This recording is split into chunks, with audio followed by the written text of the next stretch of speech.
Assalamualaikum warahmatullahi wabarakatuh. Jumpa lagi dengan saya Leon Abdillah. Kali ini kita akan belajar tentang Business Process Human Capital Management atau BPHCM. Mata kuliah ini merupakan mata kuliah yang masuk ke kelompok bidang studi Enterprise System. Tujuan mempelajari sistem pembelajaran BPHCM mulai dari mode pembelajaran, komponen penilaian, skor penilaian, sumber materi ajar, termasuk lingkup mata kuliahnya sendiri. Agenda pada pertemuan pertama ini adalah perkenalan lecture dan mata kuliah, sumber-sumber belajar, penilaian dan aturan perkuliahan, evaluation score-nya, kemudian juga termasuk dengan course introduction.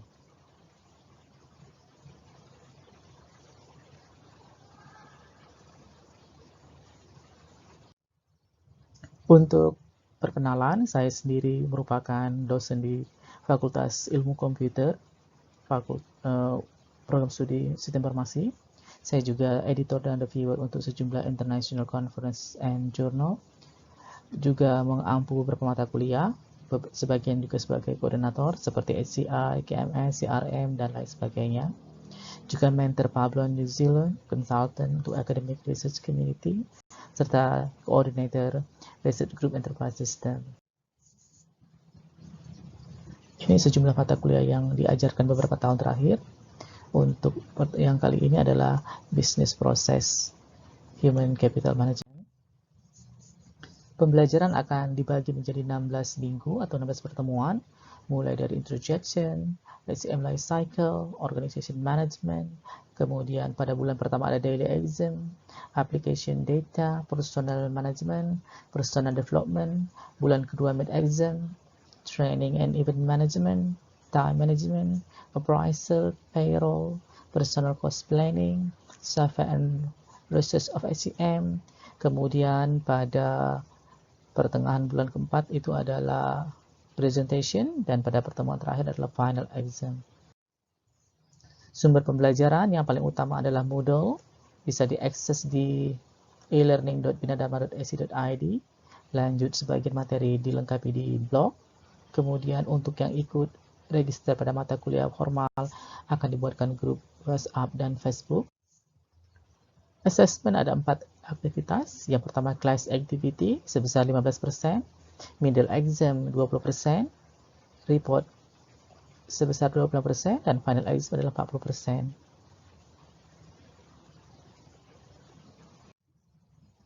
Untuk aturan perkuliahan, yang pertama adalah harus terdaftar, kehadiran lebih dari 80%, disiplin sekitar 15 menit, harus jujur sesuai aturan akademik, dan mengikuti jadwal yang ada. Untuk skor kelulusan itu sendiri terbagi menjadi 5 nilai. Nilai lulus adalah nilai A, B, dan C. Batas nilai kelulusan adalah di atas 55 sampai 69C, 70-84B, 85 sampai 100 itu A. Kalau di bawah 55 berarti tidak lulus atau D.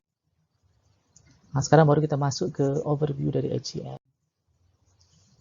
Latar belakangnya adalah trend, knowledge society, and knowledge economy. Begitu juga dengan keberadaan value chain creation, globalization, world market, competitiveness, innovation telah mendorong tren ke arah knowledge society and knowledge economy. Pada knowledge society, faktor produksi tidak lagi 3, tetapi sekarang ditambah dengan knowledge. Bahkan knowledge menjadi yang utama. Yang pertama, kalau dulu faktor produksi hanya terdiri dari land, capital, and labor. Pada prinsipnya knowledge dan labor itu relatif sama. Tetapi bedanya kalau labor cenderung ke semacam buruh atau tenaga kerja biasa, tetapi kalau knowledge itu lebih ke human capital. Pada value chain framework sendiri, human resource itu merupakan bagian pendukung dari rantai nilai yang menjadi tren.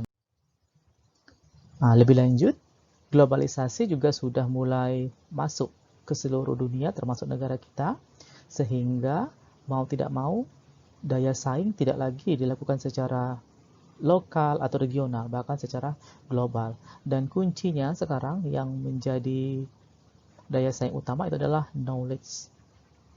Knowledge inilah yang akan di-convert atau dipelajari ke dalam human capital. Lebih lanjut, information technology juga berperan penting. Dia mampu mengkolaborasikan sejumlah bidang, bahkan belakangan telah menjadi backbone atau tulang punggung bagi banyak sektor. Human capital itu meliputi knowledge, skill, health, or value that is visible to move financial and physical asset. Ini dari Baker. Sedangkan dari Manuti and De Palma, konsep human capital is strictly linked to the added value. Jadi fokusnya ke added value. People provide to organization. Lebih lanjut, human capital adalah stock of knowledge and skill coming from bisa dilakukan melalui education, training, atau experience. Kemudian Alfioni sendiri, dia menguraikan setidaknya ada 5 definisi terkait human capital. Yang pertama berhubungan dengan cognitive component, behavior component, fit component, flexibility component, measure component. Yang pertama, ini yang jadi perhatian adalah KSA atau knowledge, skill, and ability. Sedangkan dimensi dari human capital menurut Lemmy itu terbagi menjadi 6: leadership, creativity, recruitment, motivation, UI declaration, and employee competence. Tren saat ini muncul yaitu enterprise resource planning. Enterprise resource planning dia menjadi simpul bagi sejumlah proses-proses bisnis yang ada. Pada masa lalu proses bisnis dilakukan secara sendiri-sendiri, tetapi saat ini proses bisnis tersebut diintegrasikan melalui ERP. Kalau kita lihat arsitekturnya seperti ini, dan untuk human capital itu masuk di bagian yang terhubung dengan employee, di bagian sini. Pada sayap kiri menurut O'Brien dan Marcus.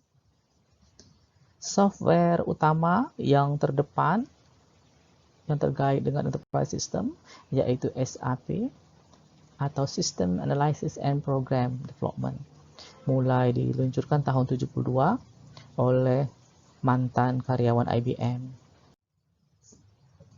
Untuk HCM sendiri juga diakomodir oleh MySAP ERP.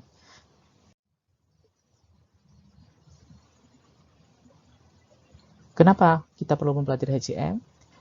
Karena tren yang ada saat ini adalah human capital terdiri atas knowledge, skill, dan ability yang ada. Kemudian mengembangkan hubungan yang kuat dan terintegrasi dengan kelompok fungsional lainnya, serta mendukung kebutuhan operasional suatu enterprise. Jadi kesimpulannya, untuk tugas nanti bisa dilihat di e-learning. Untuk assignment pertama, diharapkan mencari definisi human capital dari buku, jurnal, atau artikel selain yang sudah ada, baru disimpan di Word dengan format sebagai berikut.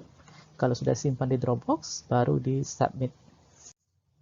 Ini sejumlah referensi yang terpakai pada pertemuan pertama ini.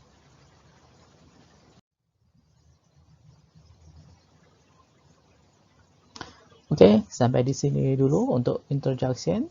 Jumpa lagi pada pertemuan selanjutnya. Wassalamualaikum warahmatullahi wabarakatuh. Salam sehat selalu, semoga berhasil. Dan tolong dicek terus informasi yang ada, baik melalui Moodle, blog, grup WhatsApp, maupun grup yang ada di Facebook.